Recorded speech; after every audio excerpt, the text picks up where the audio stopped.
Hello students, स्वागत है आपका polytechhub.com में। आज हम लोग मैकेनिक्स में आगे पढ़ेंगे, जो कि हम लोगों ने पिछले लेक्चर में बात किया था, है ना। मैकेनिक्स कितने टाइप्स के होते हैं, तो उसमें एक आया था सॉलिड मैकेनिक्स, है ना, और एक आया था फ्लूइड मैकेनिक्स, राइट स्टूडेंट्स। तो फ्लूइड मैकेनिक्स के बारे में कुछ आपको बताया था कि जो वैसा मैकेनिक्स जो कि फ्लूइड्स के साथ, है ना, डील करता है, यानी कि फ्लूइड्स के मोशन के साथ, उसके रेस्ट में होने के साथ डील करता है, उसको हम लोग फ्लूइड मैकेनिक्स बोलते थे। आज हम लोग बात करेंगे सॉलिड मैकेनिक्स के बारे में। उस दिन भी हम लोगों ने बात किया था सॉलिड मैकेनिक्स के ऊपर थोड़ा सा, लेकिन आज इसके बारे में और आज के बाद भी इसी की चीज़ के बारे में चर्चा होगी स्टूडेंट्स, यानी कि सॉलिड मैकेनिक्स के बारे में चर्चा होगी। तो स्टूडेंट्स, सॉलिड मैकेनिक्स जो होगा, आप उसमें देखिएगा कि सॉलिड जितने भी सॉलिड्स होते हैं ना, उसमें मूवमेंट होगा। किसमें होगा मूवमेंट? सॉलिड्स में मूवमेंट होगा, और सॉलिड्स का जो मूवमेंट होगा उसके बारे में हम लोग पढ़ेंगे। ठीक है स्टूडेंट। जैसे कि स्टूडेंट्स बात कर ली जाए सॉलिड्स के मूवमेंट के बारे में, तो सॉलिड कुछ भी हो सकता है। सपोज कर लीजिए कि ये है ना, एक है ना, ये बॉल है, ठीक है। क्या है स्टूडेंट्स? ये बॉल है, इसको बॉल बोलेंगे, ठीक है। कौन सा बॉल है? सपोज कर लीजिए कि इसको मान लीजिए हम लोग उसका नाम दे देते हैं फुटबॉल। क्या है? ये फुटबॉल है ना। कुछ फुटबॉल जो होता है कुछ इस प्रकार का होगा ये, ठीक है स्टूडेंट्स। तो सिंपल सा अंडरस्टैंडिंग है। ये सपोज कर लीजिए कि एक फुटबॉल है। ये फुटबॉल जो है स्टूडेंट्स, ये ग्राउंड पर रखा हुआ है। सपोज कर लीजिए कि ये ग्राउंड पर रखा हुआ है, ठीक है ना। ये ग्राउंड पर रखा हुआ है। ये क्या है? ज़मीन के ऊपर रखा हुआ है, ठीक है। ये ग्राउंड है जिस पर ये फुटबॉल रखा हुआ है। अब कोई खिलाड़ी क्या करता है इस पर, है ना, किक करता है। इस पर क्या करता है? किक।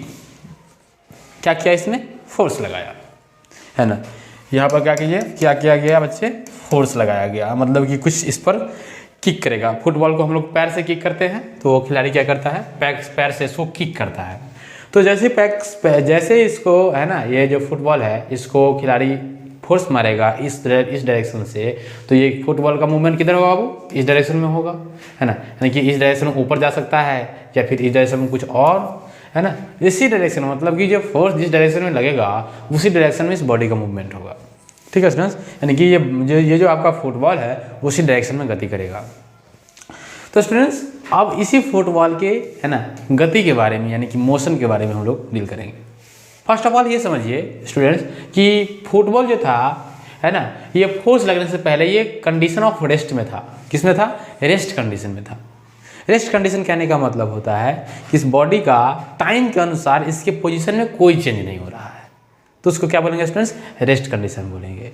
और मोशन कंडीशन क्या होता है स्टूडेंट्स? मोशन में क्या होता है? किसी बॉडी का मोशन में होना तब समझा जाता है जब टाइम के अनुसार उस बॉडी के पोजीशन में कुछ चेंजेज हो, है ना, तो उसको बोलते हैं हम लोग motion of the body, right students. So अगर मान चलिए हम लोग फोर्स पहले नहीं लगाएंगे, तो ये जो मेरा फुटबॉल है वो किस में रहेगा?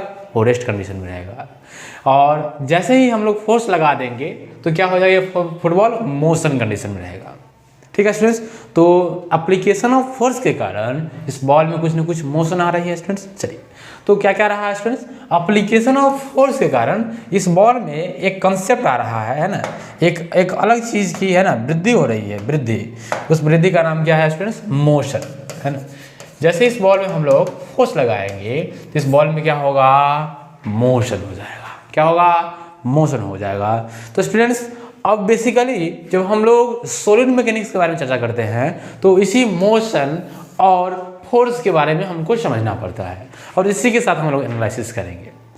चलिए स्टूडेंट्स, तो इसके अनुसार ये बात हो गई कि जो मेरा मोशन होगा, और जो मेरा ये कंडीशन क्या था बाबू? एक रेस्ट कंडीशन था। पहले तो ये बात होगा, जैसे सॉलिड मैकेनिक्स के बारे में बात करेंगे तो पहले ये बात होगा कि या तो बॉडी रेस्ट में रहेगी या तो बॉडी मोशन में रहेगी, ठीक है स्टूडेंट्स। रेस्ट में होने का कारण क्या होता है स्टूडेंट्स? रेस्ट में होने का कारण ये होगा कि इस बॉडी का जो ग्रेविटी फोर्स होगा वो डाउनवर्ड लगेगा, और इसको ये चीज़ बैलेंस कर रहा होगा, पृथ्वी का जो सतह है वो बैलेंस कर रहा होगा। उसके बाद क्या हुआ स्टूडेंट्स? ये जिसका जो रिजल्टेंट फोर्स अगर 0 हो जाएगा, मतलब परिणामी बल अगर 0 हो जाएगा, तो बॉडी क्या हो जाएगा? रेस्ट में हो जाएगा। बात समझ में आ रही है क्या? चलिए, तो या तो बॉडी रेस्ट कंडीशन में रहेगी या तो बॉडी मोशन कंडीशन में रहेगी। चलिए, तो स्टूडेंट्स, सॉलिड मैकेनिक्स का वो पार्ट जो बॉडी के रेस्ट कंडीशन के साथ डील करता है उसको हम लोग बोलते हैं स्टैटिक्स। क्या बोलते हैं स्टूडेंट्स? स्टैटिक्स, है ना। जो पार्ट, है ना, रेस्ट कंडीशन को डील करेगा उसको हम लोग बोलेंगे क्या स्टूडेंट्स? स्टैटिक्स बोलेंगे। और जो ब्रांच मोशन के साथ डील करेगा, यानी कि जो है ना, सॉलिड मैकेनिक्स का जो पार्ट मोशन के साथ डील करेगा उसको हम एक अलग नाम देंगे बच्चे, उसका नाम होगा डायनामिक्स। आपको अभी लिखने की आवश्यकता नहीं है, मैं इन सारी चीज़ों को लिख दिया हूँ, आप थोड़ा सा भी समझ लीजिए। बात क्या होगी स्टूडेंट्स, सॉलिड मैकेनिक्स का वो पार्ट जो कि बॉडी के रेस्ट कंडीशन के साथ डील कर रहा था उसको हम लोगों ने कहा स्टैटिक्स, और वो पार्ट जो बॉडी के मोशन कंडीशन में डील कर रहा था, मोशन कंडीशन के बारे में डील कर रहा था, उसको हम बोल रहे थे डायनामिक्स। बात समझ में आई स्टूडेंट्स। अब देखिए स्टूडेंट्स, स्टैटिक्स में तो ज़्यादा है ना लोचा नहीं है, क्या नहीं है, स्टैटिक में से बॉडी स्थिर रहती है। क्या रहती है बॉडी ये जो है हमारा, ये जो ऑब्जेक्ट है, ये फुटबॉल तो मेरा अस्थिर रहता है, तो इसमें लोचा नहीं रहती है, नहीं है ना। इसके बारे में हम लोगों को उतना नहीं जानना रहता है। कहने का मतलब ये हुआ कि इसमें ये जो बॉडी है, बॉडी ऑलरेडी रेस्ट कंडीशन में रहती है। उसके बारे में उसके बाद क्या करते हैं हम लोग, इसमें कुछ ही पैरामीटर को निकालने का प्रयास करते हैं जो कि ज़रूरत पड़ता है तब निकालते हैं। जैसे कि जब बॉडी रेस्ट कंडीशन में है तो क्या उस पर लग रहा है ग्रेविटी फोर्स का वैल्यू निकालना हो सकता है ना, mg फोर्स की वैल्यू। सो वाट एवर जो भी रिक्वायरमेंट होगी उसमें हम लोग बात करेंगे। फिलहाल बात ये कर रहे हैं कि बॉडी का रेस्ट में होना और बॉडी का मोशन में होना दो ब्रांच को जन्म दे रहा है। बॉडी का रेस्ट होना स्टैटिक्स को जन्म दे रहा है और बॉडी का मोशन में होना डायनामिक्स को जन्म दे रहा है। अब देखिए स्टूडेंट्स, बॉडी का जो मोशन हो रहा है दो चीज़ों के कारण हो रहा है। पहले तो ये बॉडी है, इस बॉडी पर हम लोग फोर्स लगा रहे हैं, उस फोर्स लगाने के बाद इस बॉडी में मोशन आ रही है, नहीं इस बॉडी में गति आ रही है। तो देखिए स्टूडेंट्स, जब किसी बॉडी के ऊपर आप फोर्स लगाते हैं तो उसमें क्या आएगा, मोशन आएगा। कहने का मतलब है कि बॉडी का मोशन में तब होगा, कोई बॉडी मोशन में तब होगा जब तक उस पर है ना कोई है ना फोर्स लग रहा होगा, तब जाके वो बॉडी मोशन में होगा। चलिए, तो बात ये होता कि डायनामिक्स जो है, डायनामिक्स दो चीज़ों को स्टडी करता है। एक तो मोशन को स्टडी करता है और उसके साथ मोशन के होने वाले मोशन जो होता है जिस कारण से उसका भी स्टडी करता है। नहीं मतलब कि जो डायनामिक्स के बारे में अगर फुल आइडिया लेना चाहिएगा आप, तो आपके पास आइडिया होना चाहिए मोशन के बारे में और आपके पास आइडिया होना चाहिए फोर्स के बारे में। तो इसीलिए कोई अब कभी ऐसा भी तो हो सकता है कि कोई आदमी केवल मोशन का ही आइडिया रखे, है ना, फोर्स का आइडिया नहीं रखे, और कोई आदमी ऐसा होगा जो कि मोशन और फोर्स दोनों का आइडिया रख सकता है। नहीं तो कोई आदमी ऐसा होगा जो कि मोशन और फोर्स दोनों का आइडिया रख रहा है, और कोई आदमी ऐसा होगा जो केवल मोशन के बारे में ही आइडिया रख रहा है, जिसके कारण इस डायनामिक्स के भी दो ब्रांच बन जाते हैं। दो ब्रांच में से एक का नाम होता है काइनेटिक्स और दूसरे का नाम होता है काइनेमेटिक्स। एक का नाम होता है काइनेटिक्स और दूसरे का नाम होता है काइनेमेटिक्स। ठीक है स्टूडेंट्स, मतलब कि डायनामिक्स को मैंने फिर बाद में दो भागों में बांट दिया, एक था काइनेटिक्स और एक था काइनेमेटिक्स। ध्यान से देखिए बच्चों, जब हम लोग मोशन को स्टडी करेंगे लेकिन मोशन के साथ मोशन का जो कारण है फोर्स, उसके बारे में स्टडी नहीं करेंगे, तो कहने का मतलब होगा है ना वो ब्रांच आ जाएगा काइनेमेटिक्स में।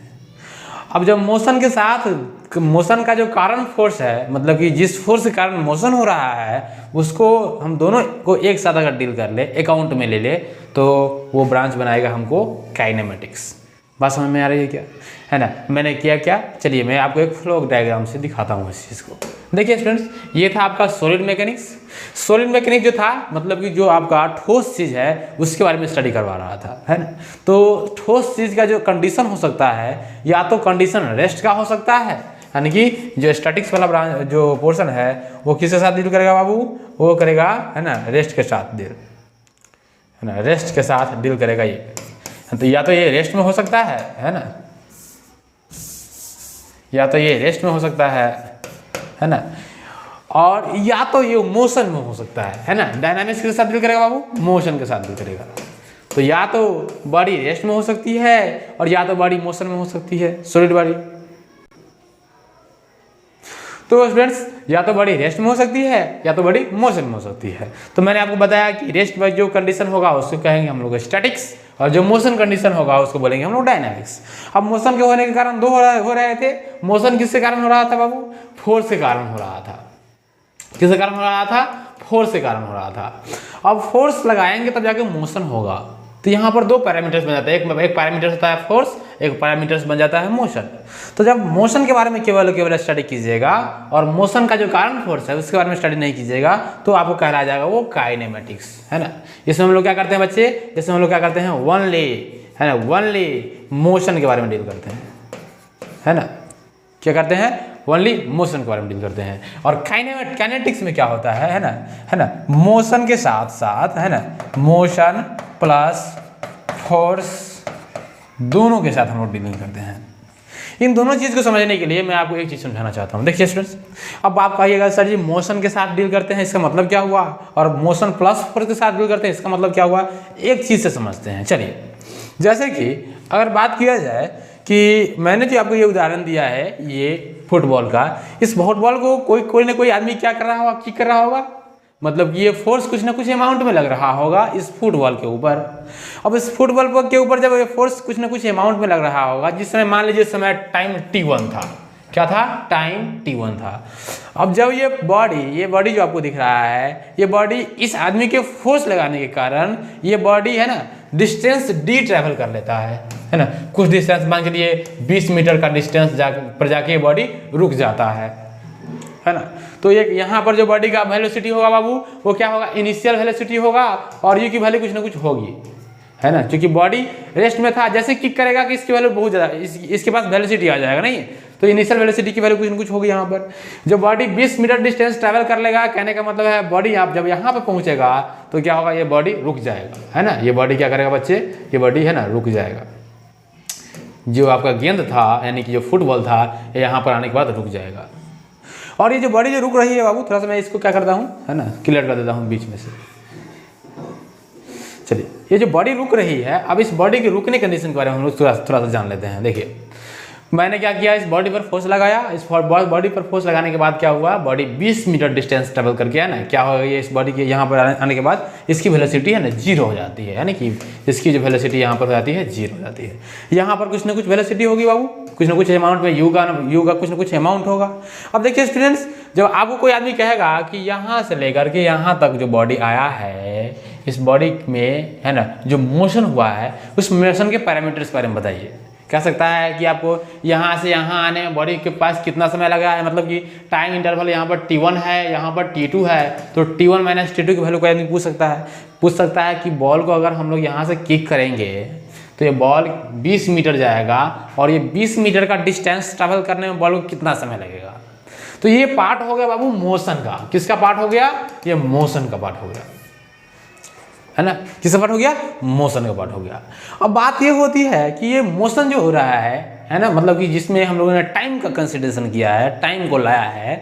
अब बात ये हो रही है कि मान के चलिए कोई आदमी ये भी पूछ सकता है क्वेश्चन, है ना, ये तो रहा मतलब कि ये बॉल, है ना, 20 मीटर का डिस्टेंस ट्रैवल कर लेती है, तो बताइए बॉल का जो है टाइम, बॉल ये 20 मीटर डिस्टेंस ट्रैवल करने में कितना समय लग सकती है, या फिर बॉल की जो शुरुआती वेलोसिटी थी वो क्या थी, ये पूछ सकता है कोई आदमी। तो ये तो रही बात, है ना, ये बात रही मोशन की। मोशन चैप्टर से बिलोंग करेगा, जिसके लिए v इक्वल टू यूटी, जो फॉर्मूला जो होता है v बराबर u plus A T, s equal to UT plus half A T square, and v square equal to U square plus 2s, वो सब फॉर्मूला इसके लिए काफ़ी होगा नहीं निकालने के लिए। चलिए, जो भी फंडामेंटल इक्वेशंस ऑफ मोशंस है, मतलब कि जो भी मोशन के इक्वेशंस थे, वो सब इसके लिए काफ़ी है।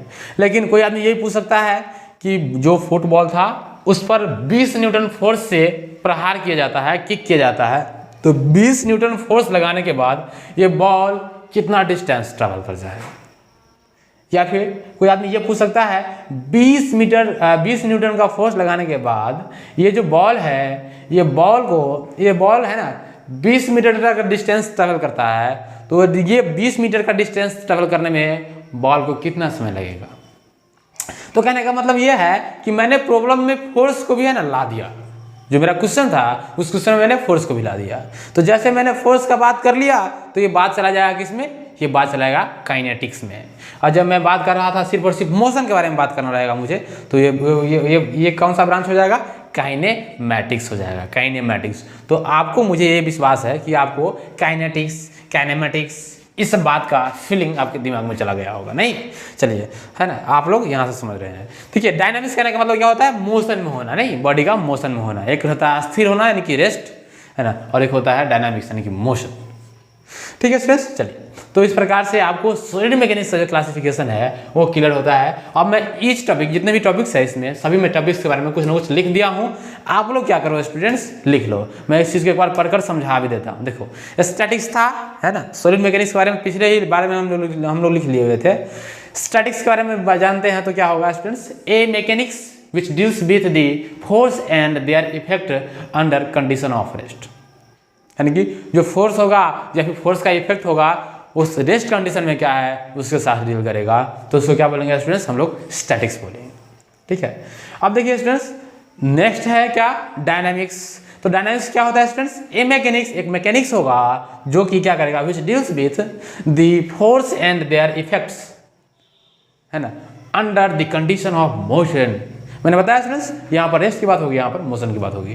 क्या करना क्या है, मैकेनिक्स है ना बाबू, मैकेनिक्स में करना क्या रहता है, या तो है ना जो भी कंडीशन होगा उस कंडीशन के बिहेवियर के बारे में जानेंगे, नहीं कंडीशन क्यों है ना, तो जो भी फोर्स होगा, फोर्स लग रहा होगा उसके इफेक्ट्स के बारे में बात करेंगे, तो वो मैकेनिक्स कहलाया जाएगा। नहीं, और मैकेनिक्स के दो चरण हो सकते हैं यहाँ पे, है ना, सॉलिड मैकेनिक्स के, या तो एक रेस्ट वाला होगा या तो मोशन वाला होगा। चलिए रेस्ट वाला के बारे में बात नहीं करेंगे, अब हम लोग क्या बारे में बात करेंगे, मोशन वाला के बारे में बात करेंगे। चलिए, तो स्टैटिक्स यहीं तक रह जाता है, इसके बाद डायनामिक्स को भी दो पार्ट में बांट देते हैं हम लोग। तो डायनामिक्स को दो पार्ट में बांटेंगे तो क्या क्या हो जाएगा स्टूडेंट्स, एक हो जाएगा काइनेटिक्स, एक हो जाएगा काइनेमेटिक्स। एक हो जाएगा काइनेटिक्स, एक हो जाएगा काइनेमेटिक्स। तो क्या काइनेटिक्स क्या होता है, the part of dynamics, dynamics का एक पार्ट होगा जो कि क्या करेगा, which deals with the bodies of motion, है ना, the bodies of motion by, देखिए स्टूडेंट्स बॉडीज ऑफ मोशन को थोड़ा सा आप लोग है ना रिवर्स कर लीजिए, which deals with the motion of bodies होगा, नहीं क्या होगा, मोशन ऑफ बॉडीज। थोड़ा सा लैंग्वेज यहाँ पर सुधार लीजिए आप लोग, है ना, the which deals with the, चलिए which deals with the motion of body होगा, राइट स्टूडेंट्स।